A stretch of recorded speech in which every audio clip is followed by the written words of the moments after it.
National Weather Service in Wichita has just activated the warning alarm tone on weather radio station WXK92 KEC59 WWH22 WXK95 WZ2511 and KPS511. During potentially dangerous weather situations, specially built receivers can be automatically activated by the signal to warn of the impending hazard.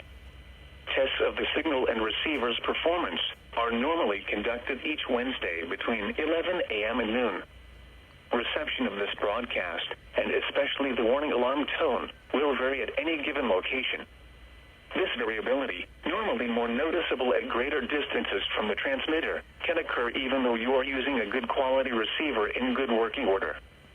To provide the most dependable warning service possible, the warning alarm tone will only be activated for watches and warnings affecting the following counties across central, south central, and southeast Kansas: Allen, Barber, Barton, Bourbon, Butler, Chase, Chautauqua, Cherokee, Cowley, Crawford, Elk, Ellsworth, Greenwood, Harper, Harvey, Kingman, Labette, Lincoln, Marion, McPherson, Montgomery, Neosho, Pawnee, Pratt, Reno, Rice, Rush, Russell, Saline, Sedgwick, Stafford, Sumner, Wilson, and Woodson. And in northern Oklahoma, Alfalfa, Grant, and Woods.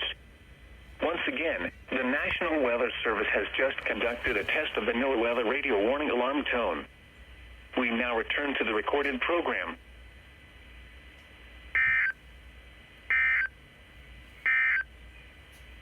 Here is your National Weather Service forecast.